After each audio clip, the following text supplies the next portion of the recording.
Hey, what is up, YouTube? Welcome back to the channel. So this is episode 2 for chapter 2 of Trading in the Zone by Mark Douglas.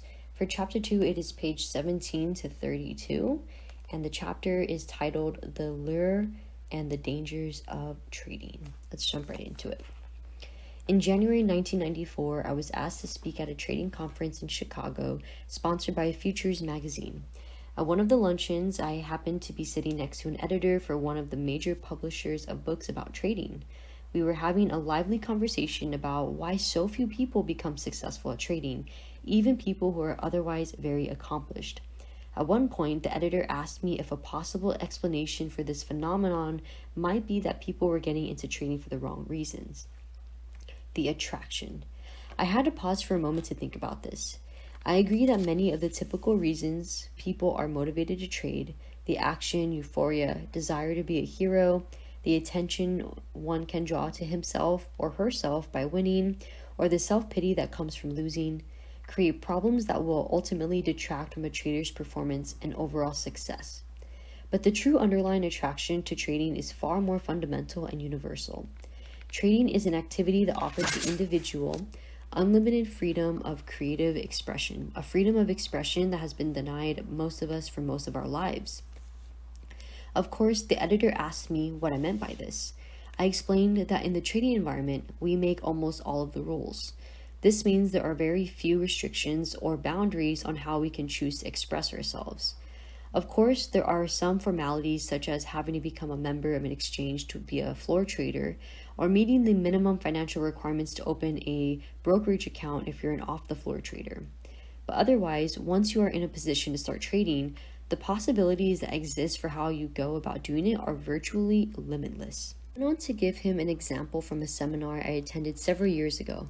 Someone had calculated that if you combined bond futures, bond options, and the cash bond markets, there would be over 8 billion possible spread combinations. Now add the timing considerations based on how you read the prevailing market conditions, and the various ways to trade become virtually limitless. The editor paused for a moment and asked, why would having access to such an unrestricted environment result in fairly consistent failure? I answered, because unlimited possibilities coupled with the unlimited freedom to take advantage of those possibilities present the individual with unique and specialized psychological challenges that very few people are properly equipped to deal with or have any awareness of for that matter. And people can't exactly work on overcoming something if they don't even know it's a problem. The freedom is great. All of us seem to naturally want it, strive for it, even crave it. But that doesn't mean that we have the appropriate psychological resources to operate effectively in an environment that has few, if any, boundaries and where the potential to do enormous damage to ourselves exists. Almost everyone needs to make some mental adjustments, regardless of their educational background, intelligence, or how successful they've been in other endeavors. The kind of adjustments I'm talking about have to do with creating an internal mental structure that provides the trader with the greatest degree of balance between the freedom to do anything and the potential that exists to experience both the financial and psychological damage that can be a direct result of that freedom. Creating a mental structure can be difficult enough, even if what you want to instill is in conflict with what you already believe. But for those of us who want to be traders, the difficulty of creating the appropriate structure is invariably compounded by a backlog of mental resistance that starts developing at the very earliest stages of our lives. All of us are born into some sort of social environment. A social environment or society, whether it's a family, city, state, or country, implies the existence of structure. Social structures consist of rules, restrictions, boundaries, and a set of beliefs that become a code of behavior that limits the ways in which individuals within that social structure can or cannot express themselves. Furthermore, most of the limitations of social structure were established before we are born. In other words, by the time any of us got here, most of the social structure governing our individual expression is in place and well entrenched. It's easy to see why a society's need for structure and the individual's need for self-expression can conflict. Every person who wants to master the art of trading faces just such a fundamental conflict. I'd like you to ask yourself what one characteristic, a form of personal expression, is common to every child born on this planet, regardless of the location, culture, or the social situation the child is born into. The answer is curiosity.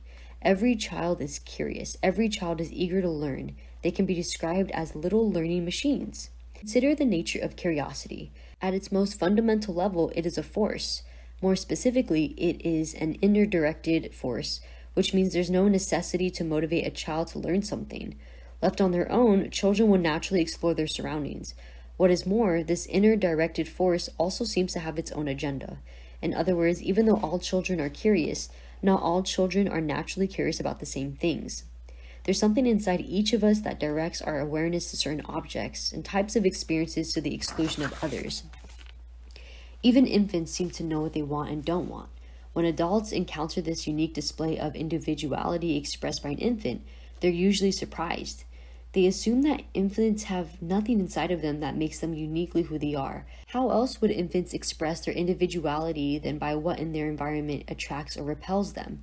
I call this inner directed guidance the force of natural attractions. Natural attractions are simply those about which we feel a natural or passionate interest. Ours is a big and diverse world, and it offers each of us a great deal to learn about and experience. But that doesn't mean each of us has a natural or passionate interest in learning about or experiencing all there is. There's some internal mechanism that makes us naturally selective. If you think about it, I'm sure you could list many things to do or be that you have absolutely no interest in. I know I could. You could also make another list of the things you are only marginally interested in. Finally, you could list everything you have a passionate interest in. Of course, the list gets smaller as the interest levels rise. Where does passionate interest come from? My personal view is that it comes from the deepest level of our being, at the level of our true identity. It comes from the part of us that exists beyond the characteristics and personality traits we acquire as a result of our social upbringing. The dangers. It is at the deepest level of our being that the potential for conflict exists. The social structure that we're born into may or may not be sensitive to these inner directed needs and interests. For example, you may have been born into a family of extremely competitive athletes, but feel a passionate interest in classical music or art. You may even have natural athletic ability, but no real interest in participating in athletic events. Is there any potential for conflict here? In a typical family, most members would put a great deal of pressure on you to follow in the footsteps of your brothers, sisters, or parents. They do everything possible to teach you their ways and how to get the most out of your athletic ability. They discourage you from seriously pursuing any other interests. You go along with what they want because you don't want to be ostracized, but at the same time, doing what they want you to do just doesn't feel right. Although everything you've learned and been taught argues in favor of becoming an athlete. The problem is it doesn't feel like who you are. The conflicts that result from what we're taught about who we're supposed to be and the feeling that resonates at the deepest levels of our being is not at all uncommon.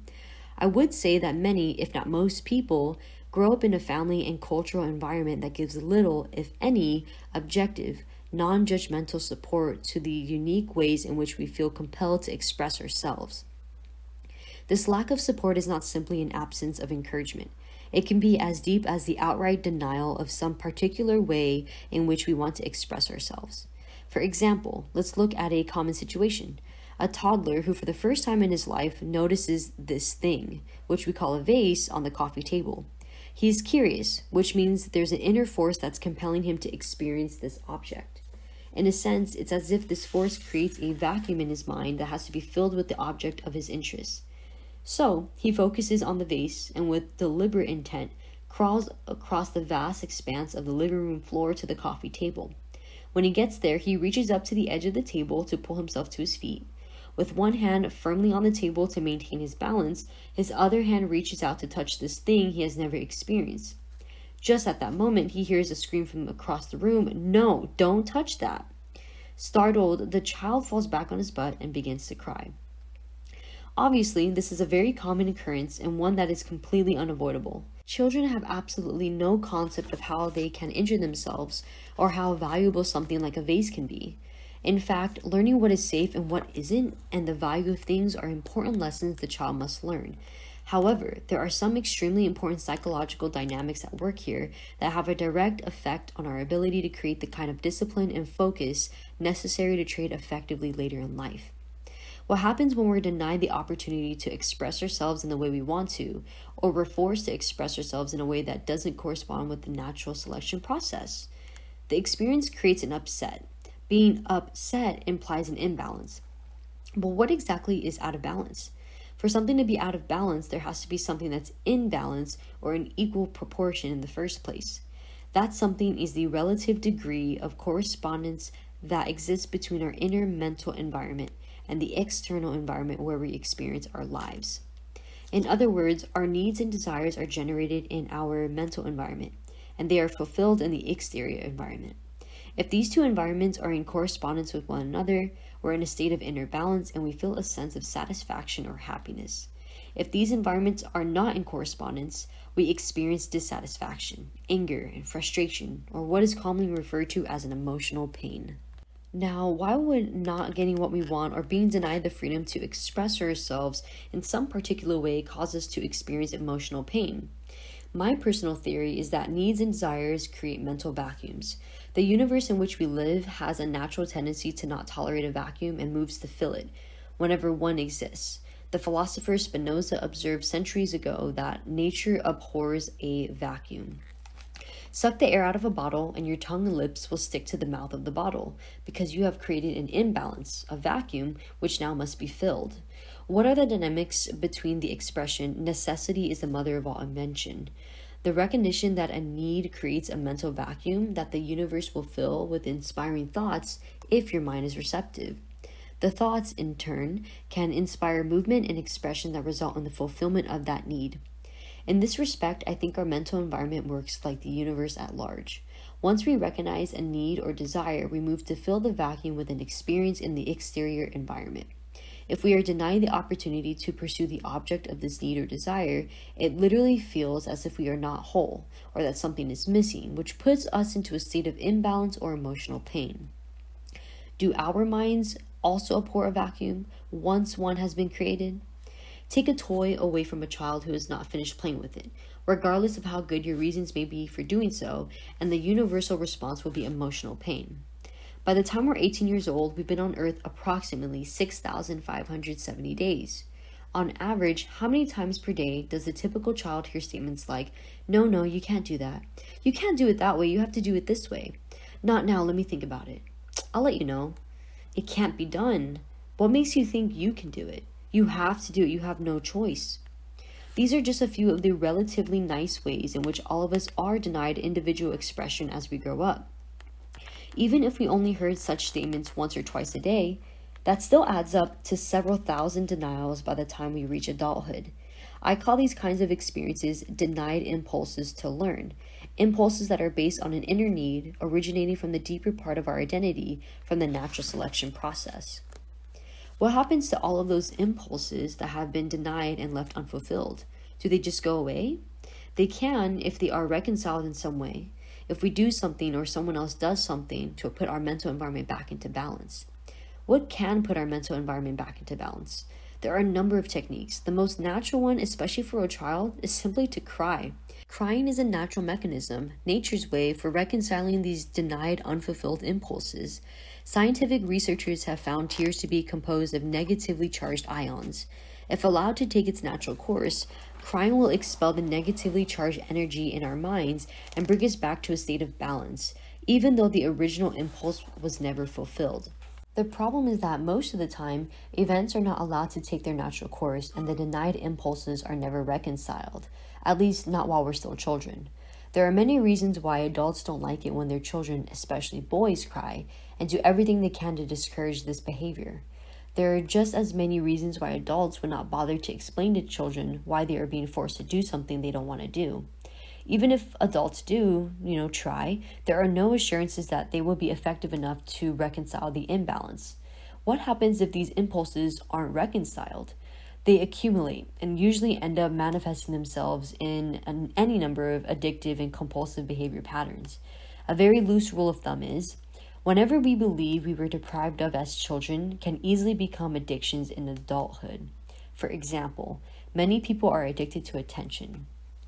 I'm referring to people who will do most anything to draw attention to themselves. The most common reason for this is that they believe they either didn't get enough attention when they were younger or didn't get it when it was important to them.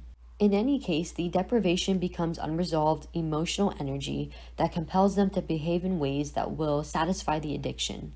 What's important for us to understand about these unreconciled, denied impulses that exist in all of us is how they affect our ability to stay focused and take a disciplined, consistent approach to our trading. The safeguards. To operate effectively in the trading environment, we need rules and boundaries to guide our behavior. It is a simple fact of trading that the potential exists to do enormous damage to ourselves, damage that can be way out of proportion to what we may think is possible. There are many kinds of traders in which the risk of loss is unlimited.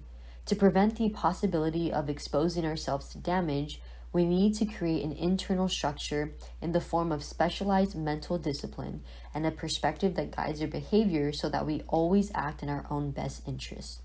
This structure has to exist within each of us because, unlike society, the market doesn't provide it.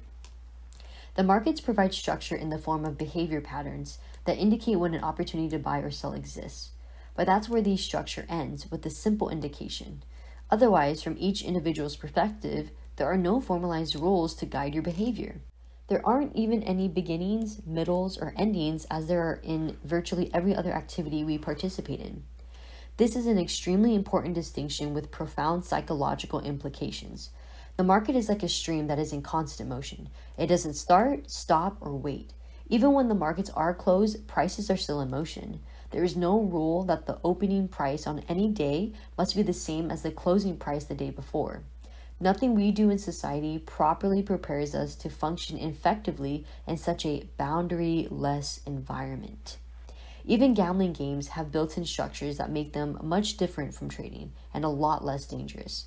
For example, if we decide to play blackjack, the first thing we have to do is decide how much we are going to wager or risk. This is a choice we are forced to make by the rules of the game. If we don't make the choice, we don't get to play. In trading, no one, except yourself, is going to force you to decide in advance what your risk is. In fact, what we have is a limitless environment where virtually anything can happen at any moment, and only the consistent winners define their risk in advance of putting on a trade. For everyone else, defining the risk in advance would force you to confront the reality that each trade has a probable outcome, meaning that it could be a loser. Consistent losers do almost anything to avoid accepting the reality that no matter how good a trade looks, it could lose. Without the presence of an external structure forcing the typical trader to think otherwise, he is susceptible to any number of justifications, rationalizations, and the kind of distorted logic that will allow him to get into a trade believing that it can lose, which makes determining the risk in advance irrelevant. All gambling games have specified beginnings, middles, and endings based on a sequence of events that determine the outcome of the game. Once you decide you are going to participate, you can't change your mind. You're in it for the duration. That's not true of trading. In trading, prices are in constant motion. Nothing begins until you decide it should. It lasts as long as you want, and it doesn't end until you want it to be over. Regardless of what you may have planned or wanted to do, any number of psychological factors can come into play, causing you to become distracted, change your mind, become scared, or overconfident. In other words, causing you to behave in ways that are erratic and unintended. Because gambling games have a formal ending, they force the participant to be an active loser. If you're on a losing streak, you can't keep on losing without making a conscious decision to do so. The end of each game causes the beginning of a new game, and you have to actively subject more of your assets to further risk by reaching into your wallet or pushing some chips to the center of the table. Trading has no formal ending. The market will not take you out of a trade unless you have the appropriate mental structure to end a trade in a manner that is always in your best interest. You can become a passive loser. This means that once you're in a losing trade, you don't have to do anything to keep on losing. You don't even have to watch. You can just ignore the situation and the market will take everything you own and more. One of the many contradictions of trading is that it offers a gift and a curse at the same time. The gift is that, perhaps for the first time in our lives, we're in complete control of everything we do. The curse is that there are no external rules or boundaries to guide or structure our behavior. The unlimited characteristics of the trading environment require that we act with some degree of restraint and self-control, at least if we want to create some measure of consistent success. The structure we need to guide our behavior has to originate in your mind as a conscious act of free will. This is where the many problems begin. The problem, the unwillingness to create rules. I have not yet encountered a person interested in trading who didn't resist the notion of creating a set of rules. The resistance isn't always overt. Quite the contrary, it's usually very subtle. We agree on the one hand that rules make sense, but we really have no intention of doing whatever is being suggested. This resistance can be intense, and it has a logical source. Most of the structure in our minds was given to us as a result of our social upbringing and based on choices made by other people. In other words, it was instilled in our minds, but did not originate in our minds. This is a very important distinction. In the process of instilling structure, many of our natural impulses to move, express, and learn about the nature of our existence through our own direct experience was denied. Many of these denied impulses were never reconciled and still exist inside of us as frustration, anger, disappointment, guilt, or even hatred. The accumulation of these negative feelings acts as a force inside our mental environment, causing us to resist anything that denies us the freedom to do and be whatever we want when we want. In other words, the very reason we are attracted to trading in the first place, the unlimited freedom of creative expression, is the same reason we feel a natural resistance to creating the kinds of rules and boundaries that can appropriately guide our behavior. It's as if we have found a utopia in which there is complete freedom, and then someone taps us on the shoulder and says, hey, you have to create rules, and not only that, you also have to have the discipline to abide by them. The need for rules may make perfect sense, but it can be difficult to generate the motivation to create these rules when we've been trying to break free of them most of our lives. It usually takes a great deal of pain and suffering to break down the source of our resistance to establishing and abiding by a trading regime that is organized, consistent, and reflects prudent money management guidelines. Now, I'm not implying that you have to reconcile all of your past frustrations and disappointments to become a successful trader, because that's not the case. And you certainly don't have to suffer. I've worked with many traders who have achieved their objectives of consistency and haven't done anything to reconcile their backlog of denied impulses. However, I am implying that you can't take for granted how much effort and focus you may have to put into the building of the kind of mental structure that compensates for the negative effect denied impulses can have on your ability to establish the skills that will assure your success as a trader. Problem: failure to take responsibility. Trading can be characterized as a pure, unencumbered personal choice with an immediate outcome. Remember, nothing happens until we decide to start. It lasts as long as we want, and it doesn't end until we decide to stop. All of these beginnings, middles, and endings are the result of our interpretation of the information available and how we choose to act on our interpretation. Now, we may want the freedom to make choices, but that doesn't mean we are ready and willing to accept the responsibility for the outcomes. Traders who are not ready to accept responsibility for the outcomes of their interpretations and actions will find themselves in a dilemma. How does one participate in an activity that allows complete freedom of choice and at the same time avoid taking responsibility if the outcome of one's choices are unexpected and not to one's liking? The hard reality of trading is that if you want to create consistency, you have to start from the premise that no matter what the outcome, you are completely responsible. This is a level of responsibility few people have aspired to before they decide to become traders. The way to avoid responsibility is to adopt a trading style that is, to all intents and purposes, random. I define random trading as poorly planned trades or trades that are not planned at all. It is an unorganized approach that takes into consideration an unlimited set of market variables, which do not allow you to find out which works on a consistent basis and what does not. Randomness is unstructured freedom without responsibility. When we trade without well-defined plans and with an unlimited set of variables, it's very easy to take credit for the trades that turn out to our liking, because there was some method present. At the same time, it's very easy to avoid taking responsibility for the trades that didn't turn out the way we wanted, because there's always some variable we didn't know about and therefore couldn't take into consideration beforehand. If the market's behavior were truly random, then it would be difficult, if not impossible, to create consistency. If it's impossible to be consistent, then we really don't have to take responsibility. The problem with this logic is that our direct experience of the markets tell us something different. The same behavior patterns present themselves over and over again. Even though the outcome of each individual pattern is random, the outcome of a series of patterns is consistent, statistically reliable. This is a paradox, but one that is easily resolved with a disciplined, organized, and consistent approach. I worked with countless traders who would spend hours doing market analysis and planning trades for the next day. Then, instead of putting on the trades they planned, they did something else. The trades that they did put on were usually ideas from friends or tips from brokers. I probably don't have to tell you that the trades they originally planned but didn't act on were usually the big winners of the day. This is a classic example of how we become susceptible to unstructured random trading because we want to avoid responsibility. When we act on our own ideas, we put our creative abilities on the line and we get instant feedback on how well our ideas worked. It's very difficult to rationalize away any unsatisfactory results. On the other hand, when we enter an unplanned random trade, it's much easier to shift the responsibility by blaming the friend or the broker for their bad ideas. There's something else about the nature of trading that makes it easy to escape the responsibility that comes with creating structure in favor of trading randomly. It is the fact that any trade has the potential to be a winner, even a big winner. That big winning trade can come your way whether you are a great analyst or a lousy one, whether you do or don't take responsibility. It takes effort to create the kind of disciplined approach that is necessary to become a consistent winner.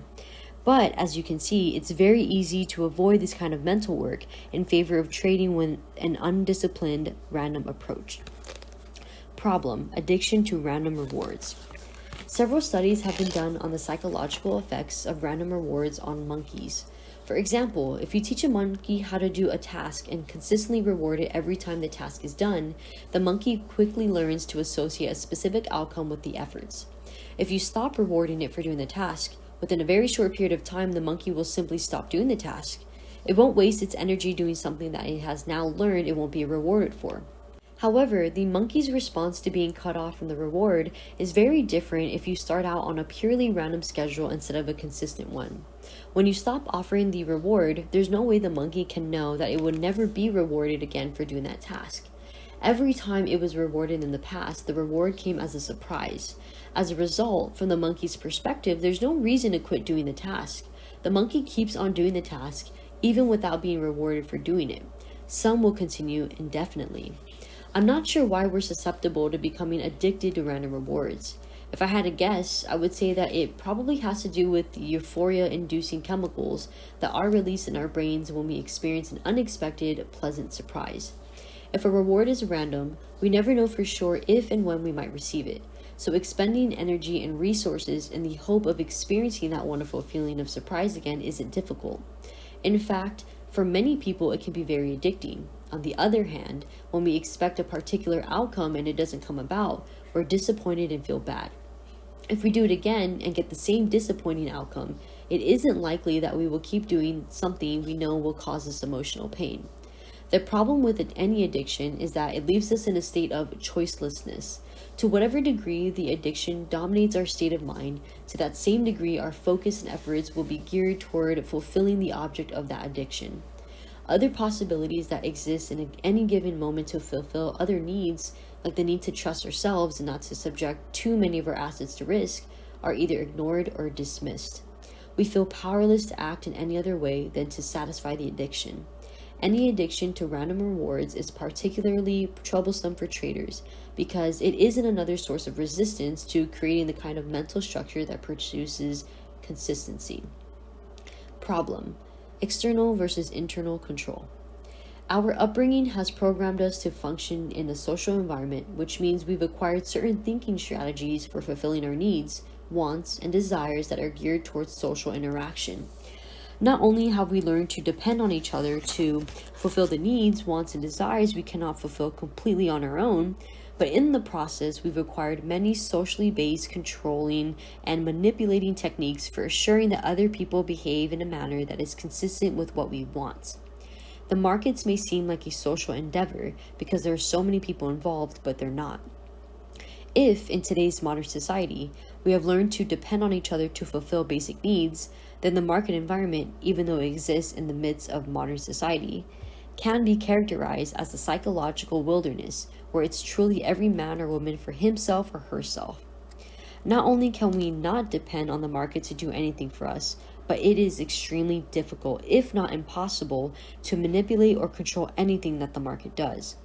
Now, if we've become effective at fulfilling our needs, wants, and desires by learning how to control and manipulate our environment, but suddenly find ourselves as traders in an environment that does not know, care, or respond to anything that is important to us, where does that leave us? Well, you are right if you set up the proverbial creek without a paddle. One of the principal reasons so many successful people have failed miserably at trading is that their success is partly attributable to their superior ability to manipulate and control the social environment to respond to what they want. To some degree, all of us have learned or developed techniques to make the external environment conform to our mental interior environment. The problem is that none of these techniques work with the market. The market doesn't respond to control and manipulation unless you're a very large trader.